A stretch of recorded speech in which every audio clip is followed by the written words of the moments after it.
that, because let's be real.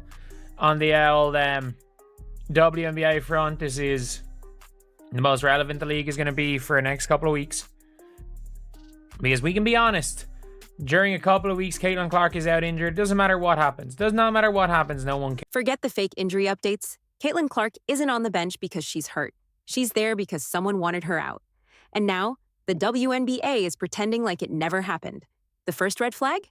Her coach, acting weird, dodging questions, mumbling through a press conference like she was hiding something big. Like someone told her, say nothing, or else. But this isn't just about one brutal hit. This is about months of body blows, elbows, cheap shots, and a league that stood by and watched. They didn't protect their biggest star. They let her take the fall. And now, the truth is spilling out. And it could destroy the whole league, because the story they're hiding is the one that changes everything. Injury, and how much of an absence do you expect from her beyond today? Yeah, late last night. I think it's very much a day-to-day thing, how she responds to treatment. I stay in my lane and let our strength and conditioning and our physical, our AT staff do what they do best. But yeah, I found out late last night, and then we'll treat it day to day. Back-to-back a factor at all with that? I mean, I don't know if it's a factor from a physical standpoint, from an athletic training standpoint. Certainly in my mind, it is. But at the same time, she's shown that she's tough and she's a quick healer. So The first real hint that something wasn't right didn't come from a doctor. It came from Caitlin Clark's own head coach, Stephanie White. She stepped up to face the media, and everyone expected clear answers. But what they got instead? Confusion, hesitation, and a strange sense that something was being hidden. White said she only learned how serious the situation was late last night, and only because the training staff told her. But Clark had her MRI hours before that. So why was the head coach, the leader of the team, left in the dark? In pro sports, that's not how it works. Coaches always know what's going on with their stars. This wasn't just a mix-up. It felt like someone was controlling the flow of information, or worse, burying it on purpose. Seconds left. How much patience do I need to have before I can start going nuclear? Because I am getting very frustrated with what I am seeing. To everybody that said Caitlin Clark didn't look like herself, salute to you. For everybody that said Caitlin Clark might be going through something, salute to you. Clearly, you all saw what that person that stands there like this can't see. We all saw. When reporters asked for details about the MRI, the one thing that could clear everything up, her answer said it all. You'll have to ask our training staff. That wasn't calm leadership. That was deflection. Pure and simple. No confidence, no control. Just a coach who either didn't know what was happening or was told to keep quiet. And that's where things get scary. Why hide the truth from your own head coach? Why all the secrecy? The vague timeline? The dodged questions? The nervous energy? This wasn't a normal injury update. It felt like a cover-up, planned and protected, while the public's kept in the dark. She reported yesterday, like, her pain in the left groin. it had to have been at some point during the day because they took her out yesterday, for the MRI. So I'm not exactly sure. I didn't hear about it until we heard from our training staff last night. And with the MRI, did it show a strain or anything, or? I don't, you'll have to ask her. That strange press conference, it gets way darker when you rewind the tape on Caitlin Clark's recent games. The media kept calling it a shooting slump, but it wasn't that. It was a slow, painful breakdown, happening right in front of our eyes. She didn't just miss shots. She went 1 for 23 from deep over 3 games. That's not bad luck. That's a red flag. Her form looked off. Her legs seemed heavy. Shots kept falling short, like her body was sending out a distress signal.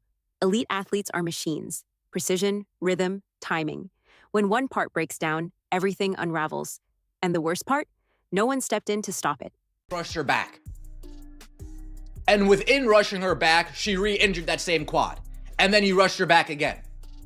And then within rushing her back, she was forced to put pressure and put stress on different areas surrounding that quad. That leads us to our most recent groin injury. I don't need a degree to think for myself. If you've ever been to the gym, you got some chest pain, next thing you know, you got some shoulder pain. Why? Because instead of using your chest muscle to do the exercises, you compensate and start using your shoulder. That game against Seattle? Now it doesn't look like a bad night. It looks like a final warning. For the first time ever, Caitlin Clark had more turnovers than points. That's not a slump. That's a breakdown in the system. She was clearly playing through pain, pushing through one injury, and unknowingly putting more strain on everything else. People noticed she looked sick, coughing, sniffling, eyes tired, body drained, but the signs were brushed off like they meant nothing. The truth? She was breaking down long before they called it a groin injury. And what caused all that damage? Points to a disturbing pattern the WNBA and the media chose to ignore on purpose. She's dealing with a lot herself, right? Stephanie White. Of course, she's missed, 2 games so far because of personal issues. So I don't necessarily know what her personal issues are. Hopefully it's nothing like DeWanna Bonner's. But nonetheless, she's dealing with some things of her own. So maybe it's a tad bit difficult to keep up with every single thing that happens with her players. And then, of course, she got this news late at night. So I don't know what time this could have been.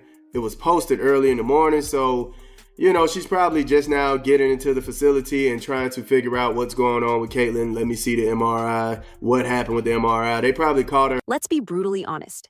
This isn't just tough basketball, and it's definitely not some harmless welcome to the WNBA moment. What's happening to Caitlin Clark is something much more disturbing. It's not physical basketball. It's a full-blown deliberate campaign to wear her down, break her spirit, and send a message. You don't belong here. And now, the numbers are exposing that ugly truth in black and white. This season, a shocking 17% of all flagrant fouls in the WNBA, not just on her team, not just in a few games, but in the entire league, have been committed against one person, Caitlin Clark. Let that sink in. Out of 144 players, one woman, the rookie who's changed everything, has taken nearly a fifth of the most dangerous hits. That's not a coincidence. That's not a fluke. That is mathematical proof of something intentional. This isn't about defense or physical play. It's a hit list. And we've seen it unfold live on national television over and over. This isn't theory. It's reality. Remember Kennedy Carter's attack? That wasn't basketball. That was a cheap blindside ambush, while Caitlin didn't even have the ball. And what did the league do? At first, nothing. Only after fans exploded online did the league finally review it. But even then, the punishment was soft. Then there's the Chicago Sky, a team that seemed more focused on knocking her down than actually winning games. Angel Reese, after flattening Clark on a foul, didn't apologize. She celebrated. She smiled, taunted, and made it clear. This is personal. But the most brutal sequence happened against Connecticut. First, Juhasz Sheldon intentionally pokes Caitlin in the eye, a move that should have immediately triggered a flagrant. But it didn't stop there. While Caitlin was still wincing, eyes watering, trying to recover her vision, Marina Mabrey came charging in with a vicious shove from the side. Clark never even saw it coming. It was a violent, calculated attack on a player already compromised. These aren't isolated incidents. When you line them up, one after another, they form a clear, disturbing picture. This is targeted physical warfare. It's meant to intimidate, to injure, to silence. And the most shocking part? It's not that these attacks keep happening. It's that the WNBA keeps letting them happen. Marina Mabrey's brutal shove, which could have easily worsened Clark's already injured condition, was first called a technical, then upgraded to a flagrant. And her punishment? A fine. No suspension, no missed games, no real consequences. Let's call that what it really is, not discipline, just a speeding ticket. For a professional athlete making 6 or 7 figures, a fine is just background noise. It's not a punishment. It's a green light. The message this sends is terrifying. If you hit Caitlin Clark hard enough, you might get a highlight, a meme, maybe a small fine, but you won't lose minutes. You won't lose money. You won't lose anything that matters. And that is not just a mistake. That is gross, reckless negligence. The WNBA is gambling with its most valuable players' health, all to protect a broken locker room culture where jealousy runs the show. In any other major league, NBA, NFL, NHL, superstars are shielded, not out of favoritism, but because it's smart business. You protect the face of your brand, but the WNBA, they seem more afraid of upsetting bitter veterans than protecting the very player who's driving record ratings, new fans, sold-out arenas, and media coverage the league has never seen before. And while the league keeps dodging accountability, the fans, the people who've been watching, screaming, and warning, are reaching their breaking point.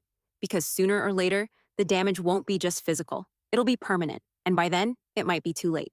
The fan reaction has been swift, furious, and unified social media has exploded with outrage, with thousands of fans calling for Clark to abandon the WNBA entirely. The sentiment is no longer just frustration. It's a full-blown revolt. Fans are openly encouraging her to take her talents to Europe, where her skills would be celebrated rather than assaulted. One viral comment captured the mood perfectly. If Caitlin Clark quits the WNBA, I won't blame her. I'll applaud her. Let the league sink. This isn't just empty talk from a few angry fans. It's a reflection of a massive audience that feels betrayed by the league. And now, the fans' outrage. It's not just emotional. It's backed by cold, brutal facts that should have the WNBA front office panicking. When Caitlin Clark missed time due to injury, the league's ratings didn't just drop, they crashed. Viewership on national TV fell by a jaw-dropping 55%, from 1.88 million to just 847,000. And it wasn't just TV. Indiana Fever ticket prices tanked by 47% almost overnight. That's not normal. That's not just bad luck. That is proof of a dangerous reality. The WNBA is now more dependent on one rookie, Caitlin Clark, than any other pro league has ever been on a single player. She's not just a star, she's the foundation. From media deals to sold-out arenas, from record-breaking jersey sales to the league's future with sponsors. Caitlin Clark is the reason the WNBA is even in headlines right now. And what is the league doing with that golden opportunity? They're swinging a sledgehammer at it. Instead of protecting their most valuable asset, they're watching as she's targeted, abused, and broken down, while doing almost nothing in response. They need her to survive. But their inaction is pushing her, and millions of fans further away with every game. And the betrayal doesn't stop with the league. Where is the media?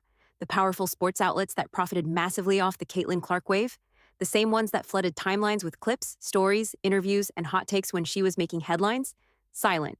The second she became the target of real, dangerous aggression, they backed off. The same media that couldn't stop praising her jersey sales and record-breaking views now refuses to cover what's happening to her on the court. No deep dives, no investigations, just silence. And the fans notice. Because this isn't just about sports anymore. It's about power, protection, and the brutal reality of what happens when institutions choose profit over people. So here's where we are. The WNBA has been handed a once-in-a-generation star, a rookie who's rewriting history, breaking viewership records, and dragging an entire league into the spotlight. And what have they done in return? They've let her become a punching bag, a walking target. They've ignored the cheap shots. They've allowed the attacks. They've watched the numbers crash the moment she's gone. And still, they stay silent. And the media? They cashed in on her rise, but turned their backs when the story got uncomfortable. This isn't just about basketball anymore. It's about power, control, and the silence that protects it. If they can't protect Caitlin Clark now, they might lose her and everything she built forever. And if that happens, don't say the fans didn't warn you.